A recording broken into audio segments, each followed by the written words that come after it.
راديو إيرنا نازا دمتي إرتراويان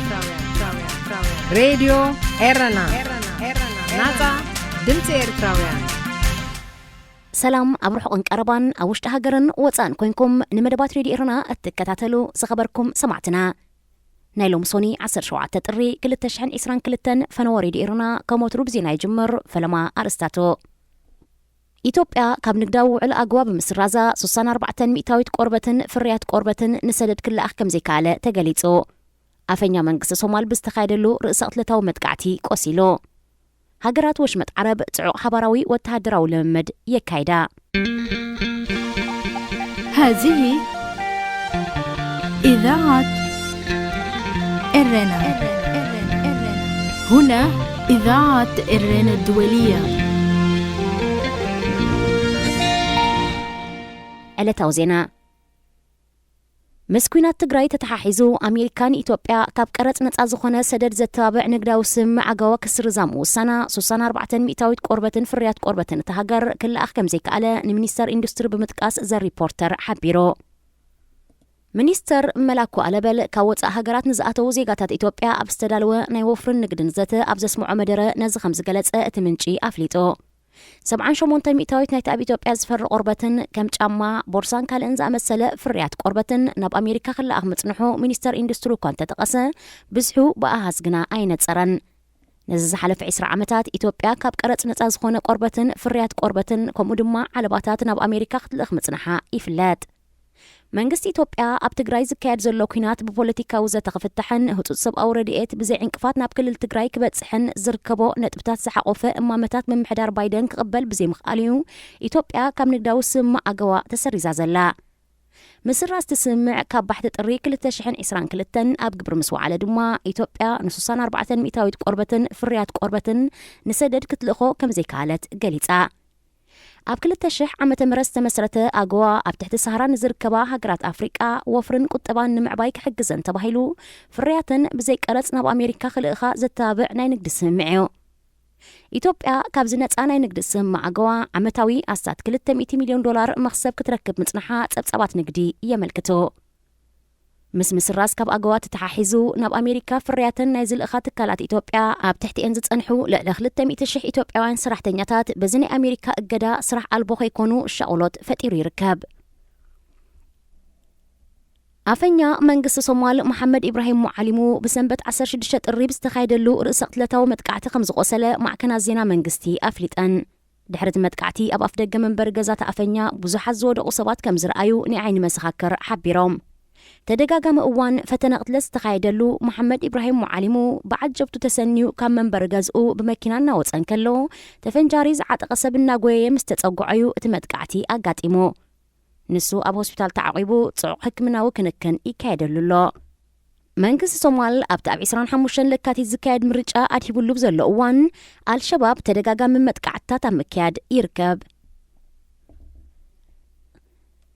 ሃገራት ወሽመጥ ዓረብ ኣብ ጽዑቕ ሓባራዊ ወተሃደራዊ ልምምዳት ተጸሚዳን ይርከባ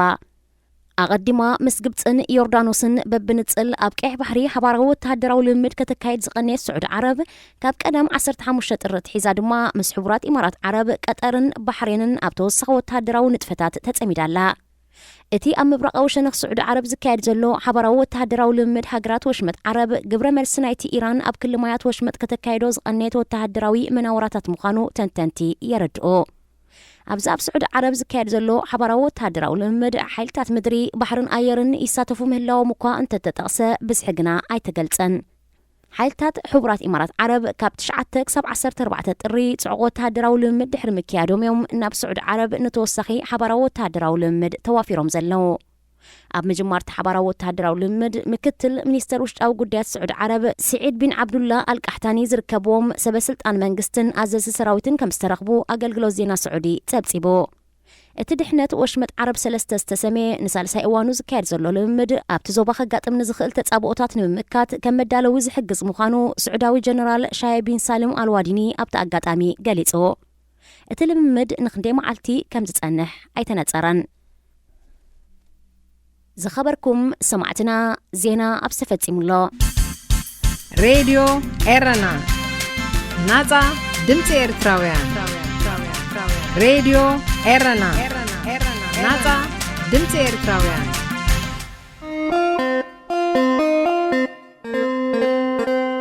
ጨና አዳም ኣብ ራድዮ ኤረና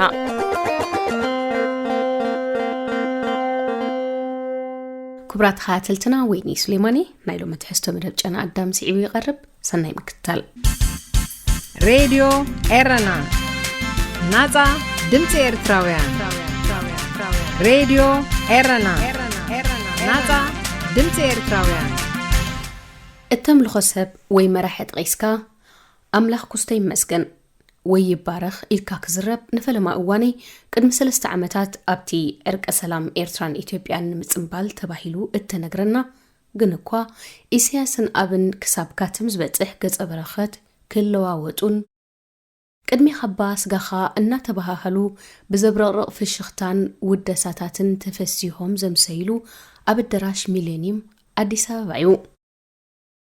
ዝነኛ ድምፃዊ ቴዲ ኣፍሮ ኣምላኽ ሚነሊክ ይባረኽ ጸኒሑውን ኣምላኽ ሃይለ ስላሴ ይባረኽ እናበለይ መደቡ ክኸፍት ምስ ሰማዕክዎ እንታይ ማለት ትኸውን ኢለ ምስትንታነይ ክይወዳእኩ ገጽ ኢሳያስ ኣፈወርቂ እንተይ ዘይተጋጌ ኣብውን ንእለቱ ካብቲ እንካኒ በጃኻ ስጋኻን ክንዳኻን ዝዓብለሎ ፈገግታን ታሕጓስን ሓሙኽሽቲ ኽተፊኤ ተዓዚበ ፖለቲካዊ መልእኽቲ ቴዲ ኣፍሮ ንጎኒ ገዲፈን እንታይ ማለት እዩ ምግማትን ዝርዝር መሃብን እውን ኣገዳሲ ስለ ዘይከውንን ነቲ ኣባሃህላል ኢለ ጥራይ ክዛረብ ኣምላኽ ሃይለ ስላሴ በሎ መንግስቱ ሃይለ ማርያም እባረኽ ወይ እውን ኣምላኽ ሂትለር ወይ እውን ኣምላኽ ኢሳያስ ኣፈወርቂ እባረኽ ወይ ኣምላኽ ስታሊን ዓቢ ወይ ከዓ ኣምላኽ ወረጃ መራሒት ጀርመን ነበር አንገላ መርከል ይመስገን ይባረኽ ይቀደስ እንታይ ዝብል መልእኽትን ምሕላፍ ይጠቅም ኸውን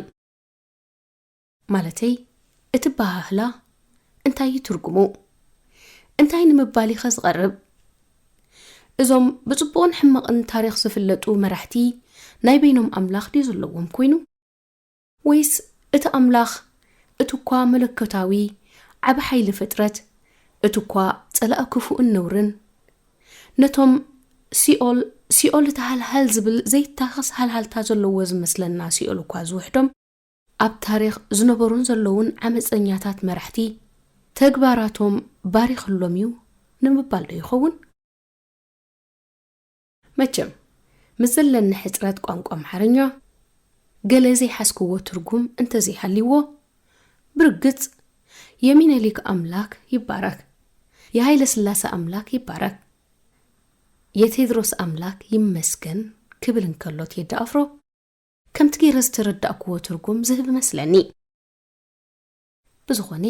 ናብቲ ነዚ ናይ ቅድሚ 3 ዓመታት ፍጻሜ ዘዘከረኒ ጉዳይ ከኣቱ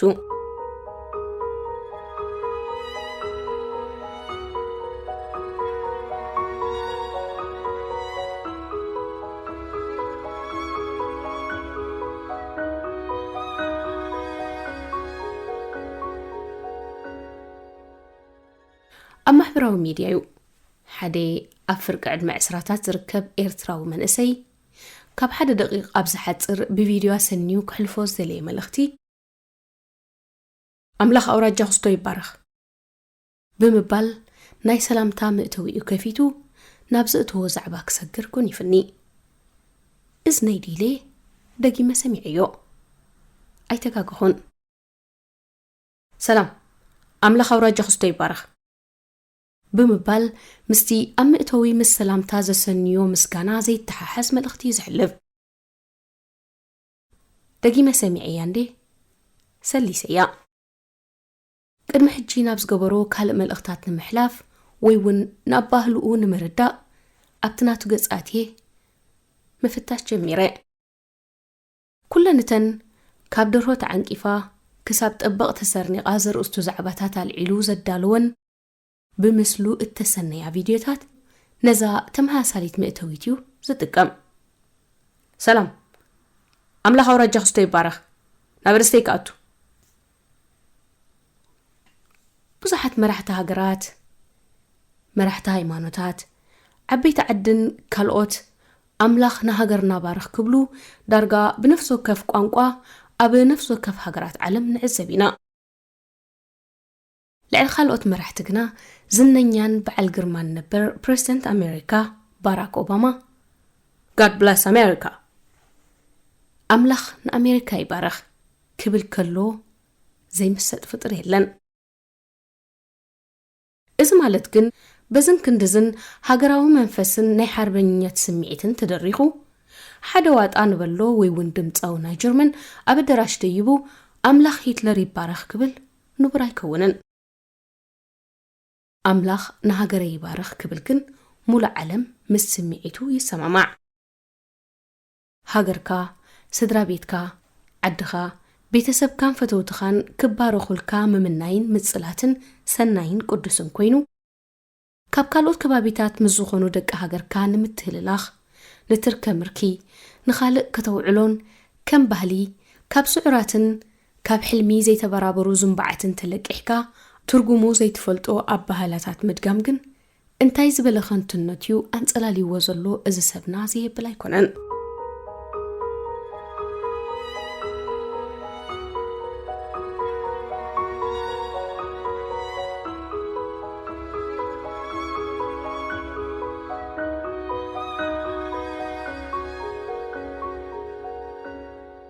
محبرو ميديا إرتراويان بزحات كمزي أتوم تركم ركتات زمسلو دققتي زهد هادو كنت أمنتي هارستات على العيلو كزتي كابز جمر نويح كيريو أبزر استات زعسلو دما أتوم أبعد من إسنت زلو بتمكرون دحر بايتان نايتمرتن عيون مرمرن جزيئهم نخنتو أبقعزة سدت اتبلعو من إسياتيوم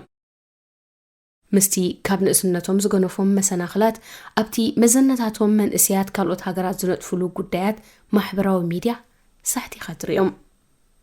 أبت مشموشين رسحن بوليتيكاوي أو رجان هايمانتاون ركوانات محبرسب إرتراويان أب دياسبورا جفل على قبل مرأيهم دما صباح إرتراوي هاجراون محبرسباون أتحساسباتات كابزنا يلومي زيادة زفرح قبرو كلا زقد سايكونن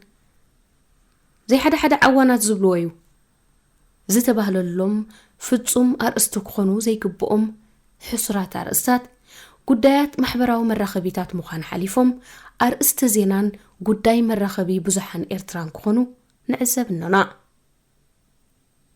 تساهياي قرب كساب زخون متقبايو سراورو مسرت بيت كساب زنقنق محداقيو كم حبرة سب اتزلنا شجر زي تقدني اتم زلونا حتوتات زي تملسو اتنفتحن سلامن كنقالوسون كنكدون زلنا من قددما جنا كي تجمري كابسورنا تبرققنا كم زرئيز تزرنا بدلاتنا كي أبدنا موتاتنا كي عرفنا حرنتنا كي وحسنا سلامنا كي رخبنا أب أملخ أو رجع خستو يبارخ أي أملخ أو رجع خستو أبا أعزيزي يبارخ تزعب أو رجع عدي هايمانوت هاجر سب سدرا بيت انتا يترجمو تزابعو اتحت ملوم من اسيات افرينا ملاونا كحفرنا يقبا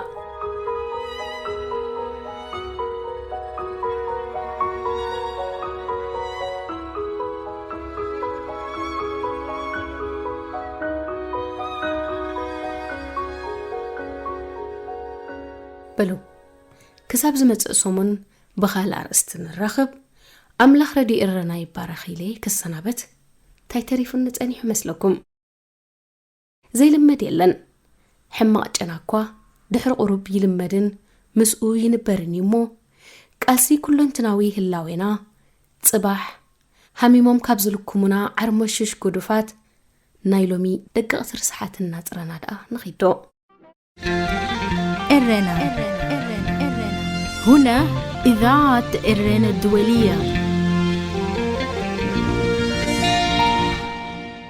زخبركم سمعتنا نزس عزيت راليوز نبرة حفشاوي مدباتنا أبسفت إمنا لنا راديو إرنا نازا دمت إرتراويان راديو إرنا نازا دمت إرتراويان